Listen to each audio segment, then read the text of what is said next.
For almost 250 years, America has been a nation built on the ideals of liberty, freedom, and self-determination. American politics has taken this for granted.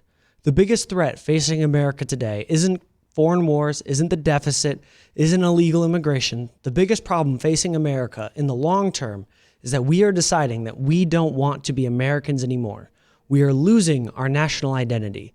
And this isn't just a problem on the left, though they embody it to the nth degree and they have for decades. No, the threatening part is that it has enveloped all of us. This is Freedom First with Hayden Smith.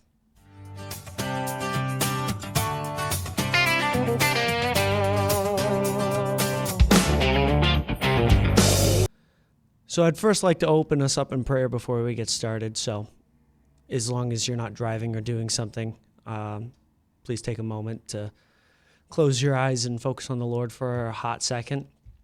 Dear Lord, thank you for this beautiful day that we're able to discuss the issues of our nation at hand. I ask that you would bless the words that we say and the conversations we have, and that you would give us wisdom to know what is true and what you desire for us. And if we are to say anything that you don't like, that be removed from the minds of those who are listening. And I thank you for your goodness and the life of your son, Jesus. In Jesus' name I pray. Amen.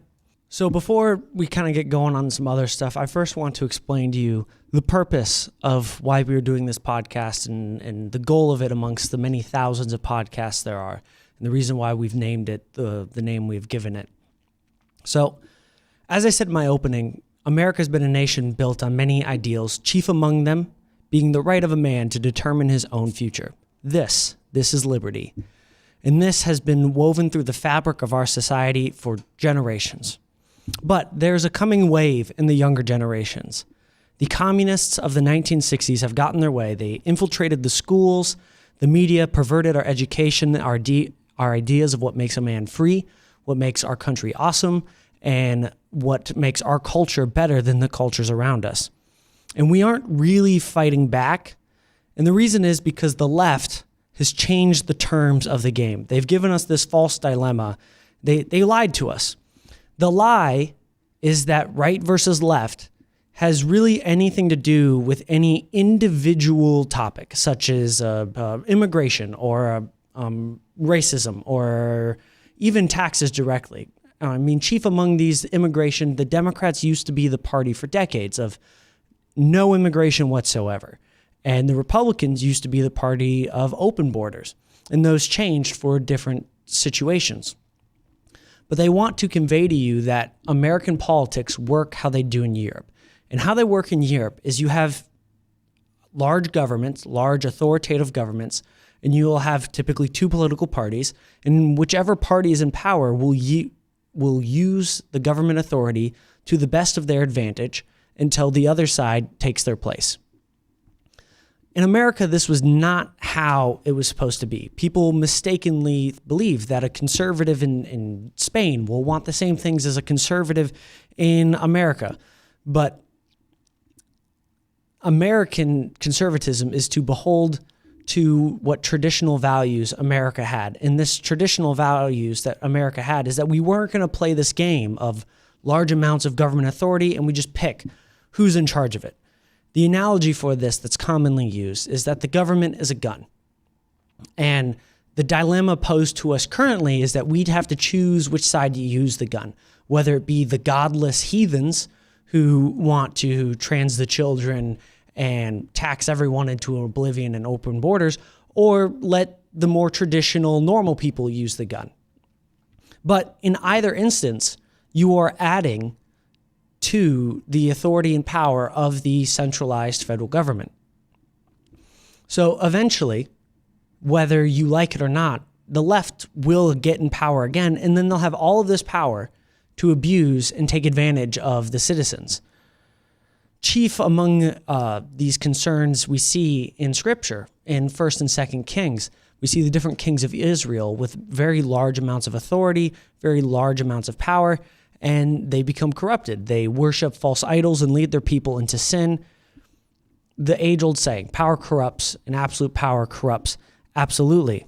So Americans, we've decided that we would put the gun down and give the least amount of power to the central federal government as we could get away with. So what people think, we have these two options. They're both very strong centralized governments. That way you can feel like you're fighting for your side without actually stopping the elitists and the oligarchs from controlling society. They just control it under different pseudonyms. Or they'll just wait until the people who work for them get into power. Now, I know I sound very libertarian, and I know a lot of people on the right really make fun of libertarians and call them a bunch of pot-smoking hippies and that they're really stupid. And they're not 100% incorrect sentiment. A lot of libertarians are just people who desire to do drugs. But the principles behind libertarianism, the aspects of free society, of very limited governments, is the foundation in which America was designed under. And the way I like to think of this is America is in principle, libertarian society that has to make authoritative concessions. Because as we found with our first form of government, the Articles of Confederation, that a completely libertarian society can't really function, and the main of which is it ceases to prevent the tyranny over citizens, where you would get a government so weak that the strong can rule over the weak.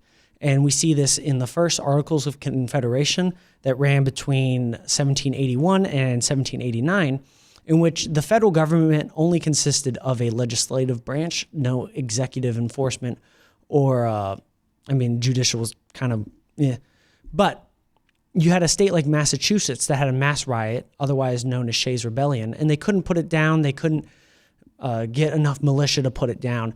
And George Washington had to come in, and they decide that they're going to redo the government because clearly what they have isn't working.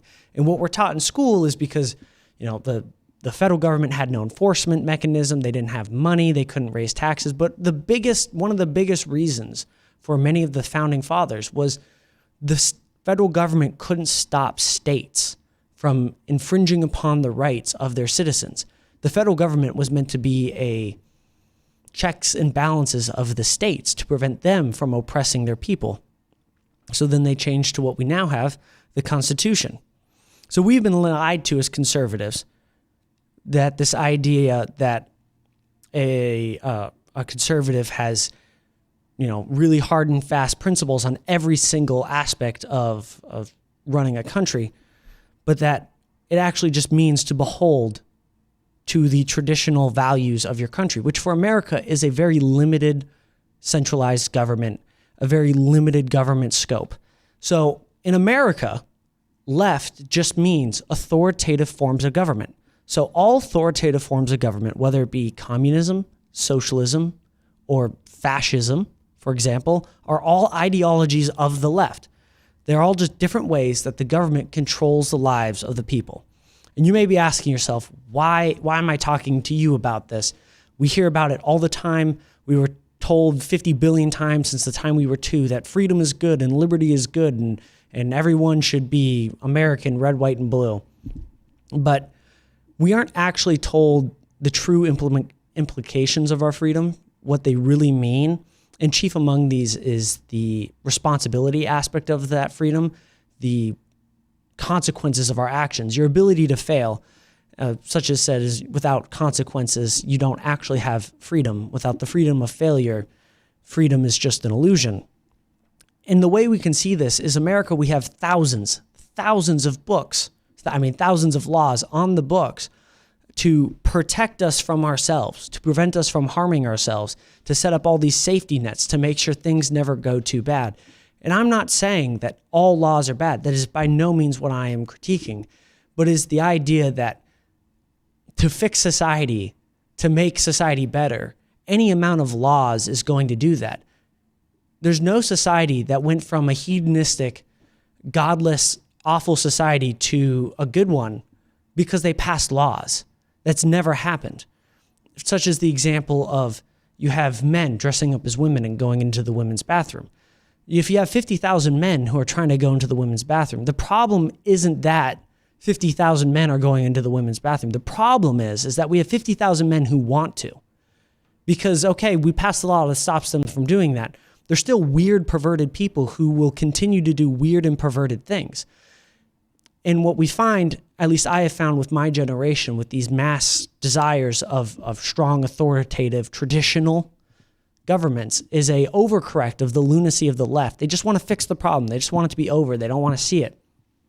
It's a very appealing sentiment to have. It's the, for lack of a better term, it's the lazy way of looking at things.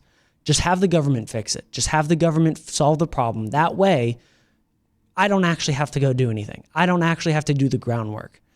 And to know if you are part of this problem, ask yourself, when you look at society, you see elderly people who need to be taken care of. Do you want the government to pass more Social Security and pass more laws to take care of the elderly? Or do you desire to go take care of your elderly parents and the people in the old folks home and get communities of people who will do that? Do you see the sick and the homeless and your desire is like, well, let's go take someone else's money and pay for their health care or give them housing? Or do you say to yourself, I need to go do something about it. I have the power. And this isn't purely to demonize any socialist type policy. The point I'm trying to implore onto you is that we have power. You as a human being can make a difference on your own.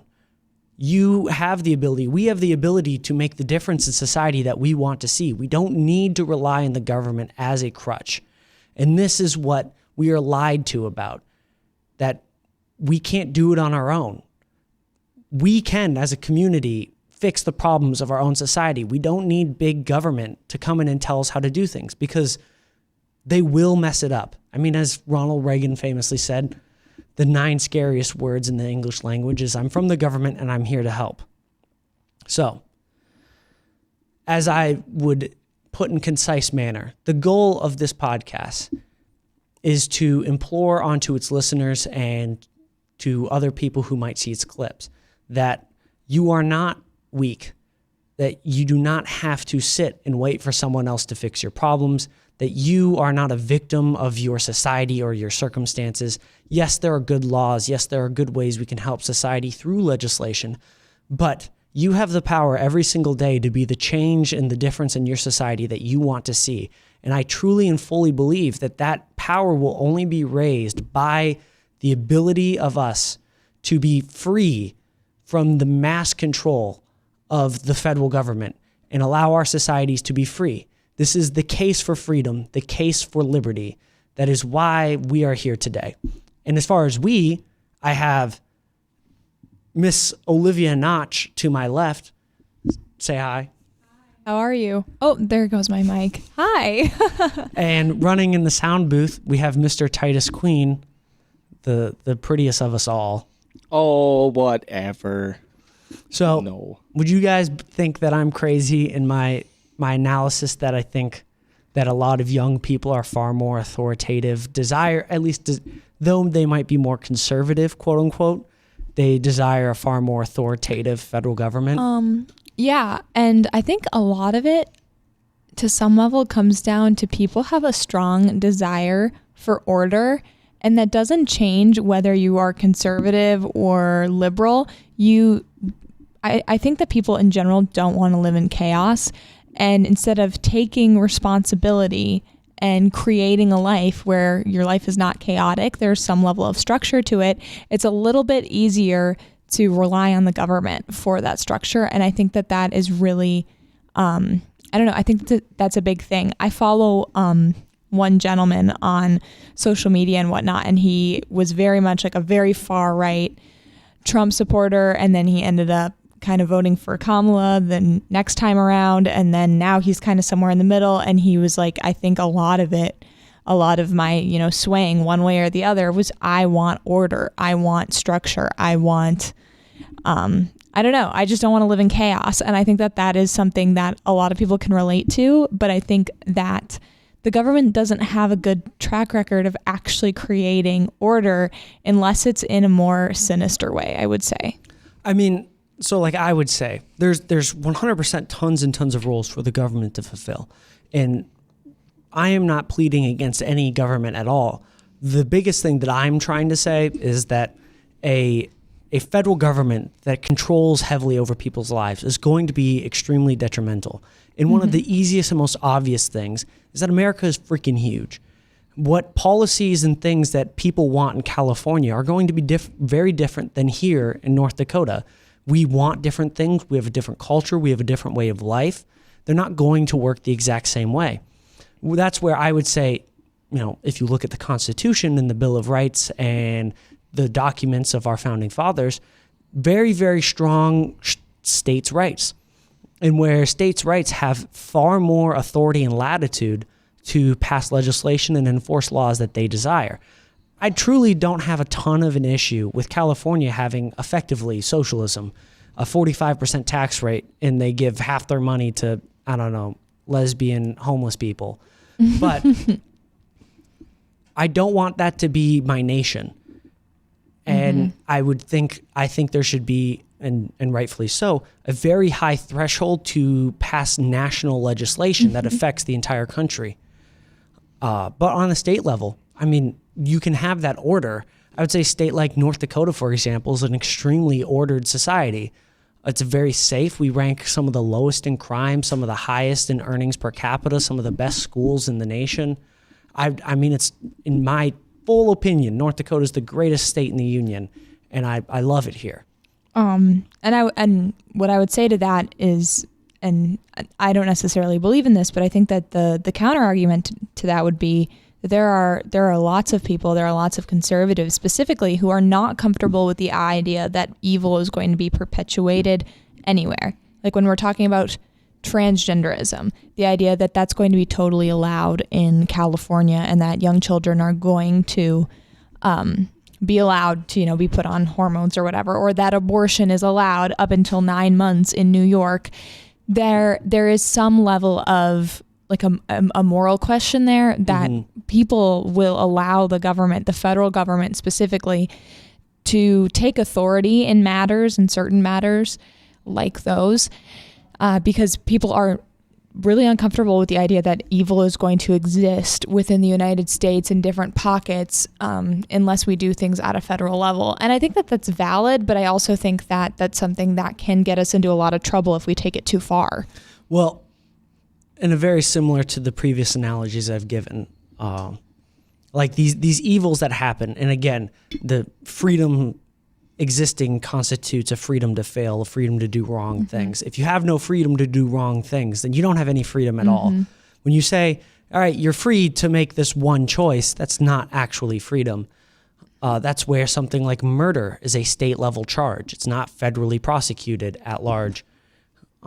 It has state penalties. That's why some states have death penalties. Other states don't.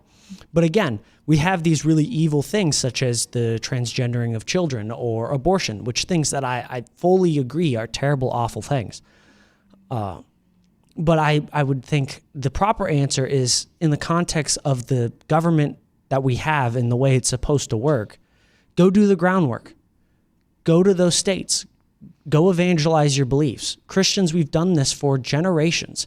Christians rarely have, in modern history, pushed for forced belief systems that the government would force people to be Christians. Why? Because we understand that you should choose to do good.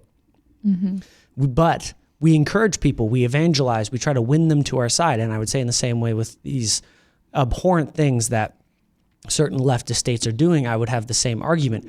Because again, the common thing that everyone says, if the shoe is on the other foot, if the Democrats and the liberals get in charge, well, as they have in Canada, it's an offense. It's insensitive to preach the gospel.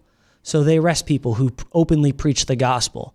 Well, they are just following the same principle that a conservative Christian would arrest someone. I wasn't necessarily heresy. defending it. I was just saying this is where people come from, and I think that is the important part to dismantle. Yeah, is not necessarily. It's not necessarily people coming at it from a way of really wanting more and more control from the federal government. They just want things to be better. They want things to be good, and they want to save people from themselves, like you said, and also save people who are not properly consenting to these things, right? Like when we talk about transgenderism for children, when we talk about abortion, there's a lot of gray area in that children being aborted in the womb, you know, they don't have the freedom to say no. And children who are being transgenderized don't. And so like I said, I'm not necessarily defending it, but I'm saying I get where people come from when they want a strong government that says no to these things that almost all, like when polling is done, not so much on the abortion issue. On the abortion issue, Americans actually in general support it to some level, right? It's about 50-50. I was about to say most people don't support abortion up to 9 months, but the majority of Americans support some sort of abortion happening or being allowed to happen. Not that they would do it themselves, but transgenderism is one where America has largely been like, no, not for kids. We're not doing that.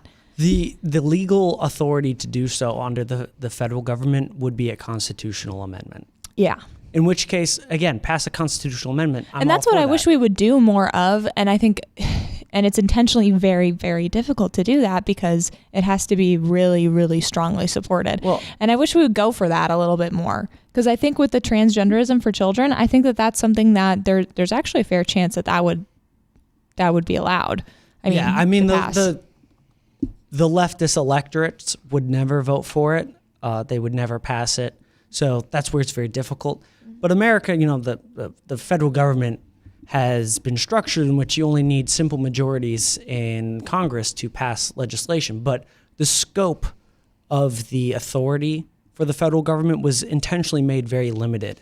And what we've done, instead of just passing amendments to change the scope, we've just reinterpreted it through judges. And my ideal would be that we would go how it's supposed to and go make amendment changes. If we want to ban abortion, which I am okay with, North Dakota banned abortion except for the 3 exceptions. I'm okay with that. Just go pass a constitutional amendment. Do it the right way. Yeah. Transing the kids, go pass a constitutional amendment. I am all for that. I would vote for that in a heartbeat.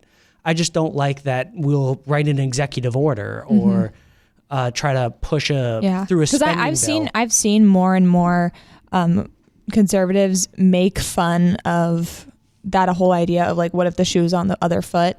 Of, you know, I think a lot of people say like we should not do X, Y, and Z because when the other side gets in power, they're just gonna either undo it or they're going to, you know, retaliate basically.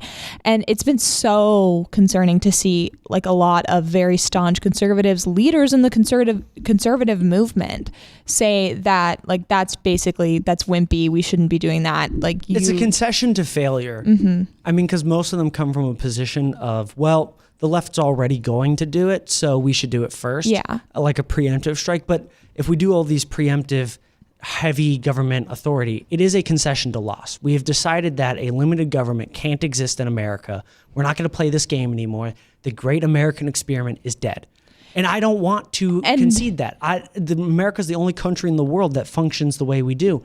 I don't want to concede the loss. Yeah, and it's conceding that loss, and that's the idea. Because I think sometimes it comes across as like a holier than thou mentality of like, we are not going to do what they do to us. We're going to, you know, basically, we're going to take the high road. And people like to kind of almost criticize that in politics, being like, there really is no high road in politics.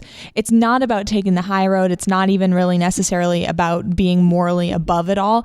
It's about actually creating sustainable change. If you want something to change and to stay and be permanent, you can't just, like you said, wield that gun however you want, because eventually it's going to be pointed right back at you. And that is why we can't just wield government power however we want, because it's going to backfire on us. And if we take things the traditional way, we do things the way that they've always been done in America, you might actually see some level of sustainable change and sustainable good change over time. 2 things. One, the flaw that I think people are seeing, the lack of the left doing these crazy things and the things they claim that they're going to do. The flaw isn't that we don't do them first. The flaw is that we don't hold people accountable for doing those things. People in the federal government just break the rules, and then we don't do anything about it.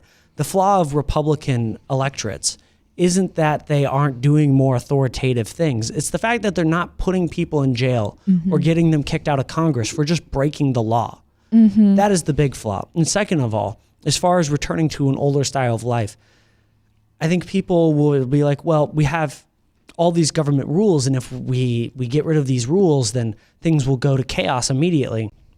And oftentimes my immediate thought was like, well, was everything chaos before we had the rule? It's like, well, no, it wasn't that bad. It's like, well, then it'll probably not be that bad if we get rid of it. Specifically? Like, what are you talking about? Well, I guess a like an example. A big example would be something like TSA.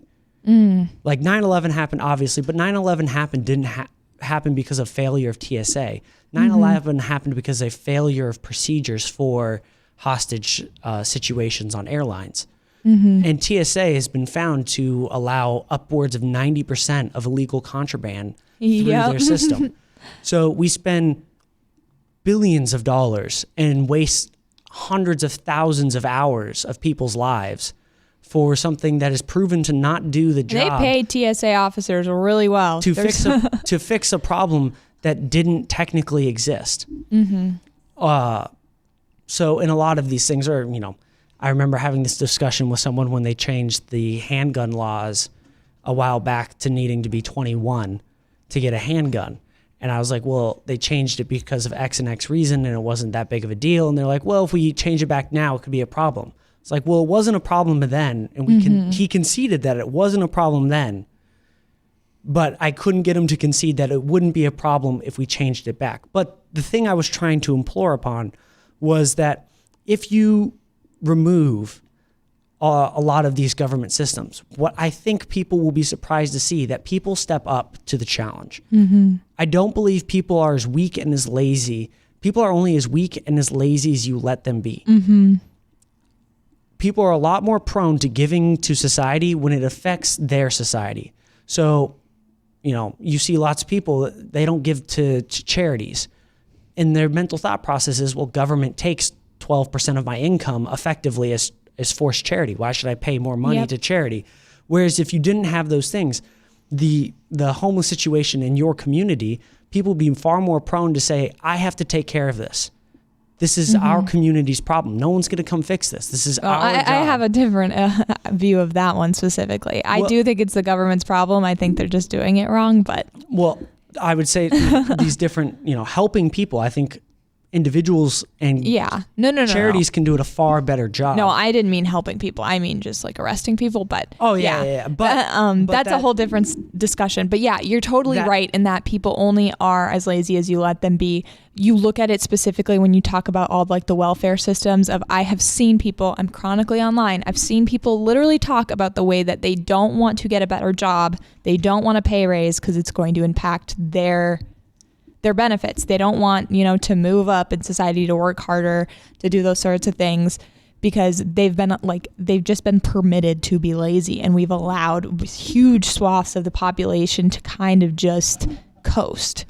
And obviously that's a huge, huge problem. And then, like you said, there's I saw this specifically with the whole SNAP discussion in November, that people will step up. There were lots of these huge food banks that kind of popped up all over the place to help people who did not have their SNAP benefits for a month. You saw it almost instantly. We are good people who will help our community. It's just a lot of times you feel disenfranchised to help because the systems in power actually encourage a lot of the harm that happens. So the systems are they're crap. You could make much better systems. But even outside of that, any system made by the government is going to inherently be filled with inefficiencies and flaws and abuse, and it'll be far easier and far more efficient, far better to have private citizens of the goodness of their hearts do those things. And if we live in a society that's so good that we would pass laws to give money to homeless people, then we exist in a society good enough where the people will choose to do that of their own free will. You don't need to force them to do that. And again, I think people, when they see the harm in their community, they will feel empowered to help. And when they are, by the government taking a step back, they'll feel more willing to give back to the society that they live in. They'll get to see the tangible goods of their actions. And then you will see sort of capitalism of societies or states in which the best forms of government at local levels are the ones where people move to, people will join. And we're actually going to get to see live what societies work best. Yeah, I mean, I agree with that. I think there is just kind of a disillusionment of people who don't understand, all these laws can get passed to help homeless people, and people don't understand that translates to, higher taxes, their money getting funneled towards these things. Like, I don't know what it is that makes people more comfortable with their taxes going to help other people rather than just helping them. Like, I don't know. Well, it's funny because you're like, I give, let's just say, 22% of my income to the federal government. Yeah. And you're like, well, 22% of my work year, I'm going to work 2.5 months for the federal government. Or, if the government stopped spending all this money on welfare programs, you're like, well, I could spend a lot of time helping my community in much more efficient manners. but if the way I want to make this more concise, I feel like Lizzo here. This is an empowerment statement. I'm trying to feel everyone to feel empowered that you have the ability to make the difference that you want to see in your society. You are not a victim. You are not beholden to the laws of the land, that you can't do anything until daddy government comes and solves it for you. You have that ability.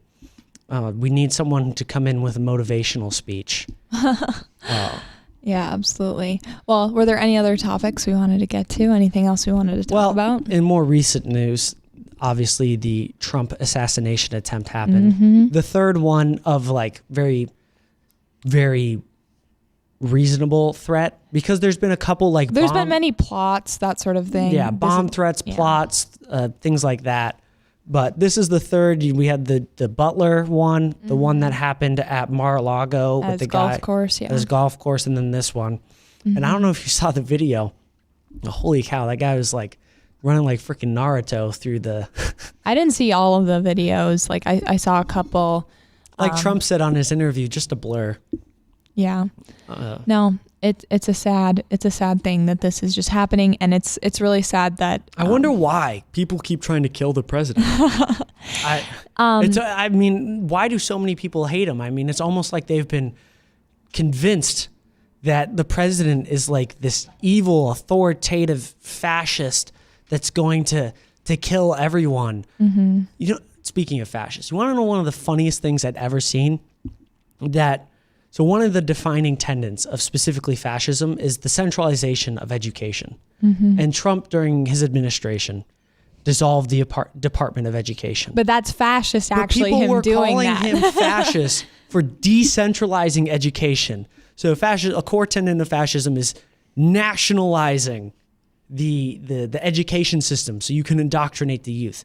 But Trump decentralizes the education system. That makes him a fascist, really. I mean, it blew my mind that people could be that ignorant to the definitions of the terms. But yes, Trump apparently authoritative fascist, and people keep trying to kill him. What should we do about it? I don't know. I think that I genuinely just don't know. I do think calling out people more and more and just calling a spade a spade. I know that Caroline Leavitt, she just quoted a bunch of people in her last, press conference of, you said this about, President Trump. You said this about President Trump. Please don't act guiltless. And please don't tweet about, political violence has no place in America when you're a direct contributor to it. I mean, well, so here's the thing that really happens. I mean, there's very, of prominent leftist media or legacy media, there's very few people that literally say someone go kill Donald Trump. But what they do, and I see a lot of that on social media, a lot of more, no-name leftists being like, kill capitalists, kill conservatives, like Hassan Piker. He's on Destiny air, has said stuff like that too. Kill conservatives, kill the landowners, that sort of stuff, because they're communists. But what they do is, for generations, we've been told one of the worst things a human being can do is be a Nazi. The worst thing you can do. And that if you had the opportunity, you should go back and kill baby Hitler. And, you need to kill a Nazi, and killing Nazis is the best thing that you can do, and you have to kill them. And then someone says, by the way, Donald Trump is a Nazi. So I guess a lot of them don't draw the dot for you, but anyone with an IQ above tap water, it's just as bad. I don't think there's really a distinction between the two versus saying go, kill Donald Trump or Donald Trump is Hitler. Like, I don't think there's a moral distinction between those two. No, the one is just a little bit more deceptive than the other, which might actually make it worse, in my opinion. Well, it makes it so they can say it on national television. Or that you have cover after something like this happens. You can say, I never encouraged this, but you absolutely did. And it was the same thing when Charlie Kirk died. Where I really just wanted a lot of the leftists who came out and were sympathetic to like be quiet. Just don't say anything. Because it was like, we're sorry, Charlie Kirk, but... No. It wasn't even that. It was coming out and saying, political violence has no place in this country. This man didn't deserve to die. Sympathy, all of these things. And no acknowledgement of the fact that... But a lot of them would straight up they'd say all those things like, political violence has no place in this country. This is such a tragedy for our nation. But Charlie Kirk said many hateful things that caused the harm and deaths. I saw one where it was all those sad things, but Charlie Kirk led to the deaths of thousands of trans individuals. And it's like, well, you just accused the man of being a mass murderer. Well, that's obviously you don't feel bad about his death. Yeah. And so, but that wasn't even what I was talking. I was just talking about the people who straight up, they didn't say anything about disagreeing with him. They just said, oh, this is so bad. And there's just no acknowledgement of the fact that, one, a lot of these people had said horrible things about Charlie, said things that, he was racist, he was sexist, all of these things. And if they didn't say something bad, they never came to his defense, right? And I think that in this society, in America, we all need to be better at defending people who are not on our side when they say things that we don't like, right? There's this whole idea of, I don't have to like what you say, but I'm going to defend your right to say it. Or the lovely one where they're like, it's a both sides problem. And it's absolutely not. The last infographic I saw, which I would have to fact check it, was 23% of liberals say that political violence is sometimes justified versus 8% of conservatives. So they're almost 3 times more likely to agree with political violence. Just this idea that you could kill someone for having differing beliefs. But yes, the left is far more prone. And the majority of assassinations and assassination attempts have all been on Democrat.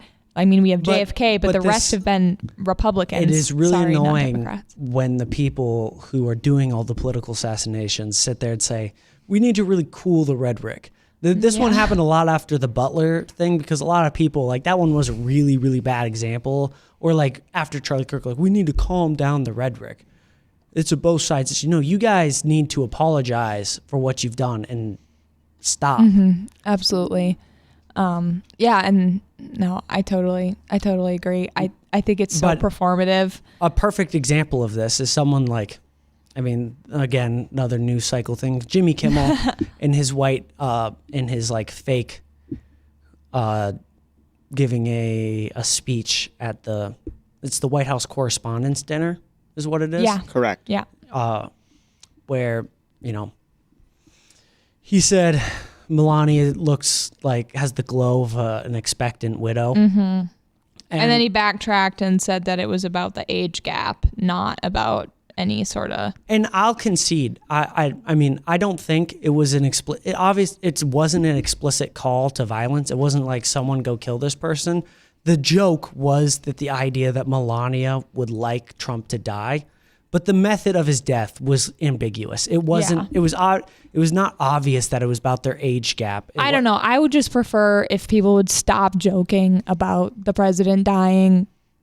Period, full stop. Let's just not joke about people dying in general. It's not usually funny. I mean, or that someone like Jimmy Kimmel, the empathist maxer, all of these leftists who are we're the sympathetic, compassionate ones. By the way, you disagree with me, I'm going to kill you. Well, and it's funny he didn't learn his lesson after the whole Charlie Kirk thing as well, because he was saying things like that.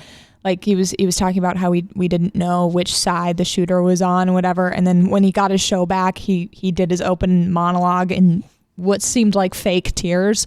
Yeah. And it was that was a close call, dude. You were almost going to get taken off the air. You'd think that you'd clean up your act. I know a lot of people were President Trump and his wife and different people calling for him to lose his job. Yeah. And I'm like, honestly, this was one of the least aggressive things that he said.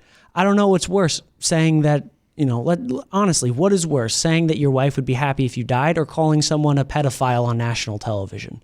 I don't know. I think that Jimmy Kimmel should lose his job because he's not funny. Well, that's where I was trying to get. And nobody likes him. It's like he shouldn't necessarily need to lose his job because he said hateful things. Do you know anyone who's a Jimmy Kimmel fan? Anyone who would say, No. I am a fan I of always Jimmy wonder, Kimmel?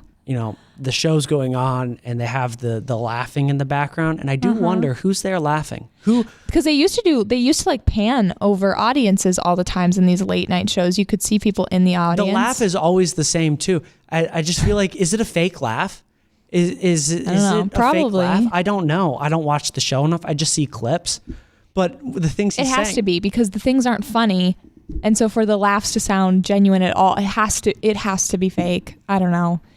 Whatever, it is what it is. But like, there are so many late night, hosts who I'm like, they're okay, but he's just egregious. Honestly, I can't name one good. Like Stephen Colbert is good. I think he does a really good job. I like Jimmy Fallon. Other than Greg Gutfeld, who's good? Jimmy Fallon. I think he has had some good moments. I think that he's had some funny skits and that sort of thing. 1 out of 50. I'm just saying he's better than Jimmy Kimmel. Yeah. I know it's a low bar to clear, but it's true. Bill Maher used to do good stuff. Now he does his Club Random podcast instead. I remember my father would watch the old SNL.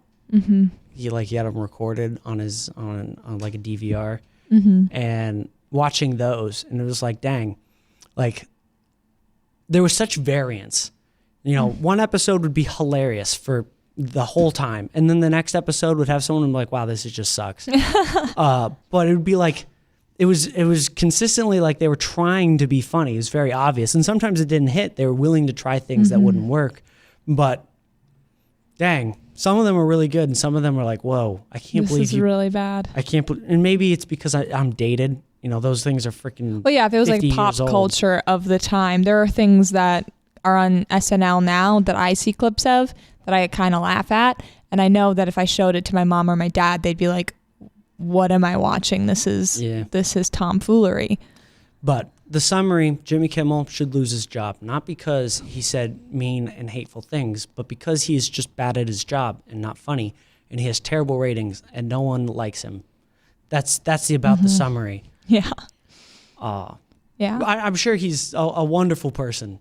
Isn't that, I love that's how the left does that all the time, where it's like, I hate this man, this conservative individual. He's the worst person in the world. I want him dead. But like, I'm sure he's a fine individual. I'm sure his family loves him. Yeah, I'm sure if we could sit down and have a good chat. Or like, I've heard congressmen talk about that they, like behind closed doors, they'll go out and get drinks and go out to dinner. And I'm like, how can you sit across a table with someone who like 2 minutes ago called you a Nazi? It's all fake. It's all simulation. But I have heard some people say that like the amount of like interaction between the parties has gone down significantly over the years. Mm-hmm. And that would make sense. Like, it's very difficult to call your friend the worst person in the world and then go be like, what's up, buddy? Let's go get a beer. Mm-hmm. But yeah, on the brighter side of news, the Virginia gerrymandering has not passed the Virginia Supreme Court. I don't know if you saw, maybe in post-production, we'll add a picture of the Virginia map. I don't know. But the map they had with all the squiggly lines of trying to get the DC metro area to control the entire state, where they would have, what was it? Was it 9 Democrat, 1 Republican, or was it 10 Democrat, 1 Republican? I think it was 10 Democrat. But they were trying to change the gerrymandering map because it's a state that went like 45% Trump, like 55% Kamala. So they're about half and half. But the way they were going to gerrymander it was to make the state 91%, 92% Democrat districts. Also, Florida, their redistricting, I think, is going to go through. At least did they just propose a map, or is it passed? I think it's just proposed. Texas is the same way. Mm-hmm. I do know a lot of people, they hear gerrymandering and they Like it's this thing that gets talked about and everyone hates it. But it kind of sucks because like, yeah, I would concede it's not ideal, but there's not really that much of a better thing to replace it because at the end of the day, we have a population-based system for the House of Representatives. So every census, the electorates get moved around state by state, and each district needs to have a roughly even amount of citizens. So the lines have to be redrawn because people move. They have to be redrawn. Someone has to redraw them. States like California went to a unbiased committee to draw the lines, but obviously they're not biased. They're planning to gerrymander their districts as well before the new census is being taken. So again, someone has to draw the lines, and there's going to be political bias in them, and it's been held up in the Supreme Court that having political bias is acceptable because, again, there's no way around it. There's nothing you can do. Unless your argument is that all of the districts should just be drawn right now, just based only on land size. In which case, if that's your goal, I wouldn't be completely opposed to it. It'd make the rural areas pull a lot better. But for the sake of the cities, I suppose not. I don't know. And then like I've thought of it in a way where this is probably just completely stupid and not even like a viable thing. But you just say how many red voters, how many blue voters are there? You know, if we have 10,000, like, okay, say we have 10 districts. We have 10 districts. We have 1,000, like, you know, we have 1,000 Democrats. We have 9,000 for some reason Republicans. Then you just have 9 red seats and 1 like blue. I don't know. You know what I mean? I know that they still have to do elections, but like I just don't understand this idea of if there are more. Well, because there are more people who vote red in a state. Like, why are we trying to like? I don't know. Because the flaw in that system would be is like, okay, one, it'd be very difficult to know the exact party affiliations of everyone. Yeah, you can't because not everybody registers. There's really no way to know. And not everyone registers, and not that like everyone who registers doesn't necessarily vote along party lines as well. And you would be trying to group districts together, and like you still have to draw the lines unless you are implying that they should just divvy it up. I don't know. Because and that's not a good way to do it. It's just my whole thought process of like, I just see them, you know, make these districts and then we're going to try to include a sliver of a city in there so that we can make this district blue. And it just is one of those things where... But if I'm being completely honest, what conservatives have done for their redistricting has been completely blown out of proportion. For a long time. For the most part, the lines on the Republican side are being redrawn how they are supposed to. If you look at the before and after, like, yes, they're more red, but they're more red because they're being drawn more how they're supposed to. If you look at the old maps, a lot of them have these really weird, long spaghetti shapes to try to elongate the cities into as much of the rural population as possible, such as in Virginia, to claim as much of electorates as they possibly can. And some of these processes have been nationally enforced, such as needing 1 to 3, depending on your state population, black majority districts. Like just randomly enforced by the federal government that you're supposed to have it. And that went, I think, to the Supreme Court. I don't think it got held up. And I think that's one of the reasons why I can't remember exactly off the top of my head. And it's just like also the very severe redistricting that happens where honestly, you should be moving the lines as little as possible to get the correct population, not having these like weirdly shaped districts, right? It's been the Democrats abusing gerrymandering for decades and making them crazy looking.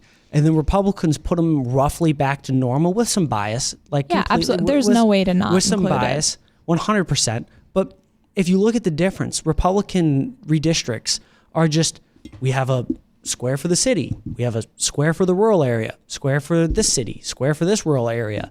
It's very divvied up amongst what would most people consider uniform demographics of individuals, not based off of race, not based off of and that's a better way to do it, right? Class, because style of life. Because if I'm living in a city, if I'm a blue-haired liberal living in a city, like I don't see why that would be an issue to just have my district be a blue district run by a Democrat. The idea would be that your district best represents the people, the population inside of it. So you would ideally want your district to be as politically uniform as possible. Yeah. And that's where historically the big thing has been rural versus cities, because rural individuals live much very different lifestyles.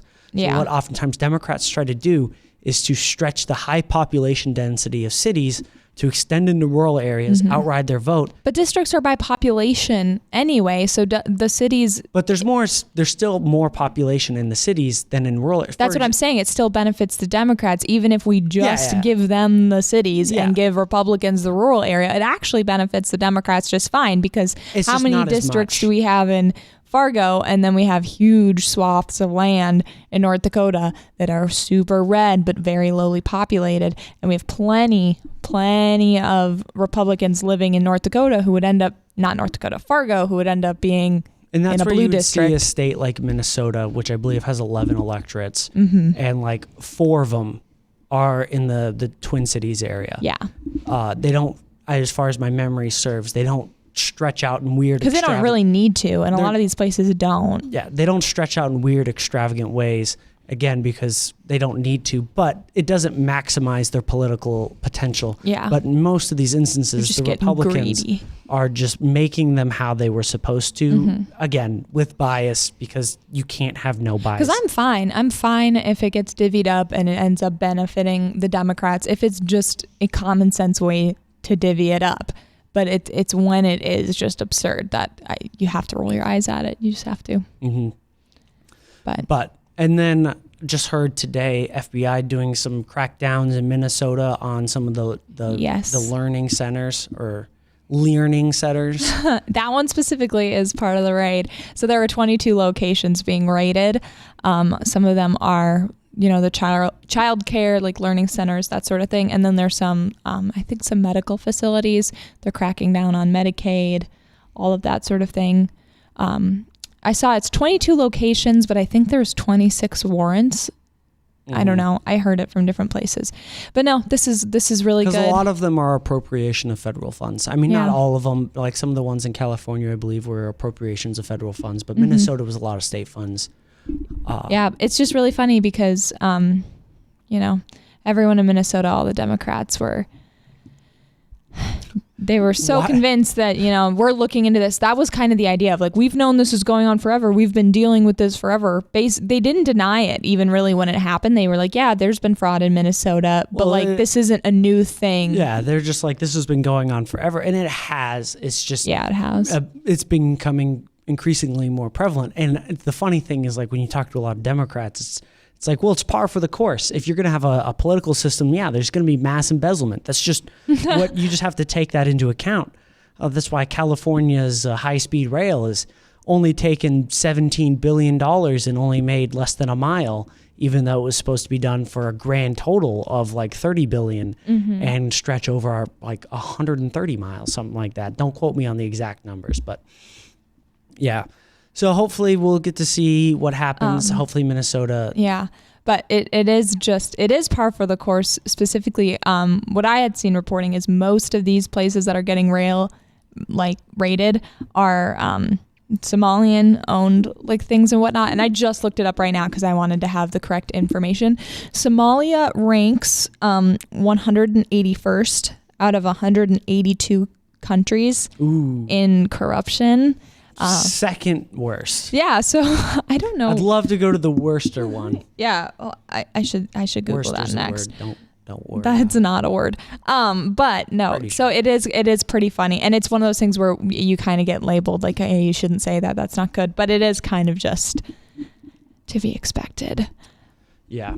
So hopefully the government does some crackdowns on that. And, if they're going to have all of these systems in, if they're going to have all of these welfare, at least let's not have them be done awfully. Well, because here's the thing. With Minnesota, you're never going to not have government programs. You're never not going to have just... Again, I'm okay with states having their programs. Right, exactly. But what is so important when developing programs is having an evaluation mechanism, having basically people who come in and audit everything all of the time. And as a state government, you have a duty to do that because you're not using You're not using private Yeah, funds. If but- some random Joe Schmo wants to give you a couple $1 million to open your quality Leering Center and doesn't expect you to ever report back, that's fine. But when you're taking it from tax dollars, you have a duty as a government to make sure that those are actually, they're going towards what you said they were going towards. There should be an itemized bill. I would say in principle, in practice, not in principle, what you're going to have is the government. I mean, the government is the DMV. Everyone hates the DMV because it sucks. That is the government in totality. So there's always going to be, in any system, it's going to be either extremely difficult to use or mass fraud. Like that's you get basically two options. And oftentimes you get both. And that is the joys of many government programs. But I think... Oh, actually, hold on. I looked it up. For some reason, Somalia is 181st, but technically they're tied with South Sudan. South Sudan. So they're kind of like, they share 181 and Fun 182. fact, South Sudan is the newest country in the world. Yeah, they're just figuring things out, okay? At least I believe that's a fact. That's what I was told. Yeah. But thank you for joining us for the pilot episode of Freedom First with Hayden Smith. Thank you for joining. May God bless you and have a great rest of your day.